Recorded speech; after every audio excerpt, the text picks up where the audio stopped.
IT job కోసం try చేస్తున్నారా? Coding ట్యూటర్లో training తో పాటు స్టైఫండ్ అండ్ 100% జాబ్ గ్యారంటీ. నమస్తే, నేను Keshav. Welcome to Suman TV. ప్రకృతి ప్రజలపైన విరుచుకుపడుతుంది. ముఖ్యంగా తెలుగు రాష్ట్రాల్లో ప్రకృతి బీభత్సం సృష్టిస్తోంది. వరదలు, తుఫాన్ల రూపంలో విరుచుకుపడుతున్నటువంటి ప్రకృతి ఇప్పుడు మరొక కొత్త రూపంలో, సుడిగాలి రూపంలో కూడా సునామీ సృష్టిస్తుంది. ముఖ్యంగా వరంగల్, ఉమ్మడి వరంగల్ జిల్లా సరిహద్దు ప్రాంతాలు, ఛత్తీస్గఢ్, అలానే ఇటు ఖమ్మం జిల్లా సరిహద్దు ప్రాంతాల్లో విరుచుకుపడుతున్నటువంటి సుడిగాలులు బీభత్సాన్ని సృష్టిస్తున్నాయి. ములుగు జిల్లా పరిసర ప్రాంతాల్లోని అటవీ ప్రాంతంలో ఏం జరిగింది? ఈదురుగాలుల దెబ్బకి దాదాపు 50,000 చెట్లు నేల కొరిగినట్టుగా సమాచారం వస్తుంది. ఇందులో వాస్తవం ఎంత? ఈ అంశాలను తెలుసుకునేటువంటి ప్రయత్నం చేద్దాం. ములుగు జిల్లా FRO, forest range officer Gauri Shankar గారు మనతో పాటు లైవ్లో ఉన్నారు. గౌరీశంకర్ గారు నమస్కారం. నమస్కారం అండి. ఏం జరుగుతుంది? ఒకవైపు నుంచి వరదలు, ఈ తుఫాను బీభత్సాలు చూస్తున్నాము. మళ్ళీ ఇది ఒక కొత్త సమాచారం. దాదాపు 50,000 చెట్లు నేల కొరిగినాయి. ప్రకృతి విధ్వంసం జరిగింది ములుగు జిల్లా అటవీ ప్రాంతంలో, తాడ్వాయి అటవీ ప్రాంతంలో అనేది సమాచారం. ఏం జరుగుతుంది అక్కడ? అవునండి, ఈ ప్రకృతి వైపరీత్యం వల్ల ఒకేసారి మొన్న ఒక 3 days బ్యాక్ ఏమైందంటే, పెద్ద గాలి అవి వచ్చేసి నైట్ అవర్స్ లో వచ్చేసేసి మొత్తం కూడా ఒక సుడిగాలి వచ్చేసి మొత్తం టోటల్ గా ఒక బ్లాక్ మొత్తం, అంటే మాకు బ్లాక్స్ అంటారు ఒక ఏరియాస్. ఓకే. ఆ ఏరియా అవన్నీ కూడా మొత్తం కూడా వచ్చేసి సుడిగాలి వచ్చేసి మొత్తం కూడా ఆ చెట్లన్నీ కూడా విరిగిపోవడం జరిగింది. ఓకే. ఆ ఏరియా మొత్తం కూడా అయితే ఆ కనీసం లోపలికి పోయే విధంగా కూడా లేకుండా అంత ఘనంగా మొత్తం అన్ని చెట్లు కూడా ఫెయిలింగ్ అంటే కింద పడిపోయి ఉన్నాయి. లేయింగ్, విండ్ ఫాలింగ్ అనేది బాగా. ఏంటి అసలు స్పెసిఫిక్ రీజన్ ఏమైనా ఉందా, లేదా అటవీ ప్రాంతంలో ఇలాంటివి జరగడం సహజం అని అనుకోవాలా? ఇలాంటివి జరగడం సహజం అంటే ఇప్పటిదాకా ఇక్కడ కూడా జరగలేదు. ఇవన్నీ ఏంటంటే ఈ ప్రకృతి వైపరీత్యం ఏంటంటే ఎక్కువ ఈ ఏదంటే వర్షాలు కూడా చూడండి, పడాల్సిన టైంలో పడకపోవడం, పడకూడని టైంలో పడేసేసి ఈ వైపరీత్యాలు ఎందుకోసం అంటే ఆ చెట్లు నరకడం, పోటీ చేయడం, పోటీ కల్టివేషన్ అని చెప్పడం, స్మగ్లింగ్ కోసం చేయడం, మొత్తం ఎకరాల ఏరియాస్ మొత్తం కూడా క్లీన్ గా ఉండేసరికల్లా ఒక్కసారి ఉన్న గ్రోత్ దగ్గరే ఆ విండ్ వచ్చేసరికల్లా అది తట్టుకోలేక మొత్తం ఆ ఉన్న చెట్లు కూడా మొత్తం కూడా పడిపోతున్నాయి. ఓపెన్ ఏరియా నుంచి ఒకేసారి ఎదురు గాలి వచ్చేసరికల్లా అక్కడ సుడిగాలి, ఓపెన్ ప్లస్ ఇది ఉండేసరికల్లా థిక్ ఫారెస్ట్ ఉండేసరికల్లా ఈ థిక్ ఫారెస్ట్ మీద ప్రభావం పడేసి మొత్తం కూడా చెట్లు మొత్తం కూడా నేల కొరిగాయండి. సో ఎంత మేరకు నష్టం జరిగి ఉండొచ్చు? ఏమన్నా అంచనాలు ఉన్నాయా? ఏంటండి, ఎంత మేరకు నష్టం జరిగి ఉండొచ్చు? ఏమన్నా అంచనాలు వచ్చినాయా? దాదాపు కొన్ని కోట్ల నష్టం అండి. దాదాపు 50,000 పైన చెట్లు నేలమట్టం అయ్యాయి. పెద్ద చెట్లు, వృక్షాలు కూడా చిన్నగా చాలా 50,000 పైనే ఉంటాయి. అవి ఎన్యూమరేషన్ చేయడానికి కూడా వీలు పడినంతగా ఉన్నాయి. మొత్తం కూడా లోపలికి పోవడానికి కూడా వీలు లేనంతగా పడిపోయి ఉన్నాయి ఫీల్డ్ మీద. ఓకే. సో అంటే ఎంత వేగంతో గాలులు వచ్చి ఉండొచ్చు? 90 కిలోమీటర్ల వేగంతో వచ్చిందని ఒక సమాచారం వస్తుంది. 90 కిలోమీటర్ల వేగంతో వస్తే పెద్ద పడవండి, ఇంకా ఎక్కువనే వచ్చి ఉంటది.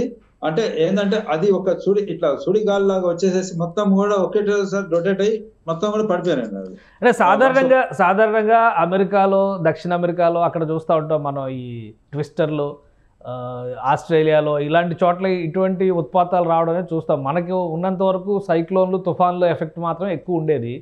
కానీ ఇది కొత్తగా ఉంది వినడానికి. సో అటవీ శాఖకి ఏమైనా దీనికి సంబంధించి సమాచారం కానీ, వాతావరణ శాఖ నుంచి అలర్ట్స్ కానీ ఏమైనా వచ్చినాయా? వాతావరణం నుంచి అయితే అలర్ట్స్ ఇక్కడ వస్తాం లేదు, కానీ మామూలు జనరల్ గా మాత్రానికి విండ్ వస్తుంది, గాలి వస్తుంది, ఇది పిడుగులు వస్తాయి, వాన వస్తాయి, అంతవరకే. కానీ ఈ పర్టికులర్ ఏరియాకి ఇట్లా వస్తుంది అనేది ఏం లేదండి. మొత్తం టోటల్ గా వచ్చింది. ఇక దానివల్ల ఆ విధంగా బీభత్సం వచ్చి మొత్తం కూడా చెట్లు పడిపోయాయి. సో ఇప్పుడు ఎగ్జాక్ట్ లొకేషన్ ఏ లొకేషన్? అక్కడ రాకపోకలకు కానీ, జనజీవనానికి సంబంధించి కానీ ఏమన్నా ఆటంకాలు ఏర్పడిన పరిస్థితి ఏమైనా ఉందా? ఫస్ట్ రోడ్డు మీద అది బస్ స్టాండ్ నుంచి మన మేడారం పోయే రోడ్డు మీద ఫస్ట్ పడిపోయాయి చాలా వరకు చెట్లు. అవన్నీ కూడా జేసీబీ హెల్ప్ తో మొత్తం తీసేసి పక్కకేసాం. ఫారెస్ట్ లో మొత్తం పడిపోయి ఆ రోడ్ అయితే క్లియర్ చేసాము. ప్రస్తుతానికి అయితే జనజీవనానికి ఎవరికైతే అభ్యంతరం లేదు, ఎందుకంటే ఫారెస్ట్ లో ఉన్నది కాబట్టి ప్రాబ్లం లేదు. ఈ రోడ్డు కనెక్టివిటీ మాత్రానికి క్లియర్ చేసేసి పెట్టేసాం, నైట్ చేసేసి మళ్ళా క్లియర్ చేసేసాం. క్లియర్ ఉంది ప్రస్తుతానికి అయితే, క్లియర్. 200 హెక్టార్ల మేర ఈ మొత్తం విపత్తు వచ్చింది. ఇదంతా కూడా 200 హెక్టార్ల మేర ఈ విధ్వంసం జరిగింది అంటున్నారు. నిజమేనా? అవునవునండి. ఒక బ్లాక్ ఒక 200 హెక్టార్లు అంటే సుమారు ఒక బ్లాక్ లో 80% సుమారు మొత్తం కూడా ఒక 2-3 కంపార్ట్మెంట్స్ మొత్తం కూడా ఈ గాలి వల్ల మొత్తం మొత్తం పడిపోయండి. ఓకే.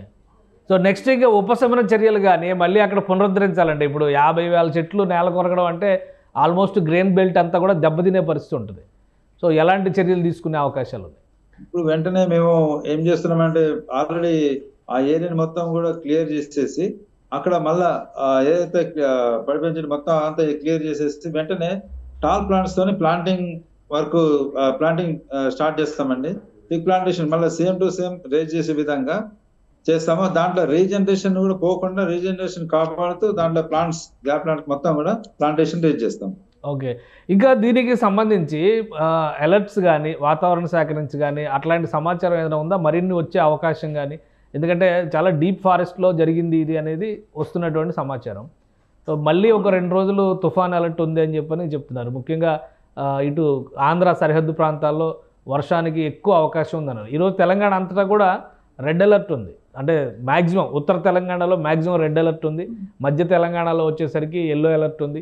అలానే దిగువన దక్షిణ తెలంగాణలో చూస్తే కొంత మేరకు తేలికపాటి వర్షాలు పడతాయి అంటున్నారు. సో ఈ వాతావరణ ప్రభావం అడవులపైన ఎంతవరకు ఉంటుంది?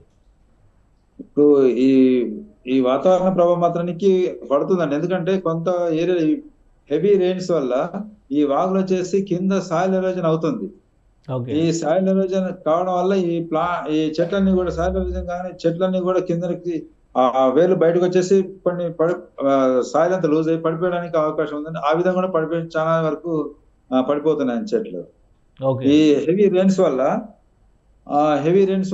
ఈ సాయిల్ ఎరోజన్ అయి మొత్తం బాగా వాటర్ అంతా ఫ్లోయింగ్ ఫారెస్ట్ నుంచి వెళ్ళిపోతుంది. అదేవిధంగా సాయిల్ కూడా ఎరోజన్ అవుతుంది. దానివల్ల మా ప్లాంట్స్ మొత్తం చెట్లన్నీ కూడా పడిపోతున్నాయి మాక్సిమం. అది ఈ తరహా సుడిగాలులు కనుక అడవుల్లో కాకుండా పట్టణాలు పల్లెల వైపు వస్తే ఇంకా నష్టం ఎక్కువగా ఉండేదా? పల్లెల పట్టణాలు వస్తే అసలు ఏ బిల్డింగ్స్ కానీ రేకులు అవి వెళ్ళిపోతాయి. అదేవిధంగా బిల్డింగ్ లో కూడా ఉండవండి. ఎందుకంటే అంత పెద్ద గాలిలో అంటే ఎవరు కూడా కొద్దిగా చాలా ఇబ్బందికరమే ఉంటుంది. ఎందుకంటే విలేజ్లలో కూడా ఈ చెట్లు అవన్నీ ఉంటాయి కదా, అవన్నీ వచ్చేసి వాళ్ళ ఇండ్ల మీద పడడం చేయడం కూడా జరుగుతుంది. రైట్. థ్యాంక్ యూ గౌరీశంకర్ గారు అప్డేట్ ఇచ్చినందుకు ధన్యవాదాలు. ఇది ప్రకృతి విపత్తులు విచిత్రమైనటువంటి రీతిలో విరుచుకుపడుతున్నటువంటి పరిస్థితి కనిపిస్తోంది. ప్రధానంగా తెలంగాణలో ఉన్నటువంటి డీప్ ఫారెస్ట్ ఆ ప్రదేశాల్లో ఎవరు ఊహించని విధంగా ఒక సుడిగాలి సునామీ తరహాలో వచ్చింది. 90 కిలోమీటర్ల వేగంతో గాలులు వీచినట్టుగా ప్రాథమిక సమాచారం ఉంది. కానీ అటవీ శాఖ అధికారులు చెప్తున్న లెక్కల ప్రకారం చూస్తే ఇంకా బలమైన గాలులు వీస్తేనే దాదాపు 200 హెక్టార్ల మేర 50,000 చెట్లు నేల కొరిగి ఉంటాయనేది అంచనా. కాబట్టి నష్టం పైన అంచనా అధ్యయనం చేయడానికి కూడా కొంత సమయం పడుతుందని చెప్తున్నారు. మరొక 2 రోజుల పాటు తుఫాన్ అలర్ట్ కోస్టల్ ఆంధ్ర ప్రాంతంలో ఉన్నటువంటి నేపథ్యంలో దీని ప్రభావంతో తెలంగాణలో ముఖ్యంగా ఉత్తర తెలంగాణ పరిసర ప్రాంతాల్లో భారీ వర్షానికి కూడా సూచనలు ఉన్నాయి. కాబట్టి ప్రజలందరూ కూడా అప్రమత్తంగా ఉండాల్సినటువంటి అవసరం కనిపిస్తుంది. అటవీ క్షేత్రాల్లో కూడా తగినంత మేరకు అప్రమత్తత ఉండి తీరాల్సినటువంటి పరిస్థితిని ఈ ఘటనలు సూచిస్తున్నాయి. ఇది స్పెషల్ డిస్కషన్. Keep watching.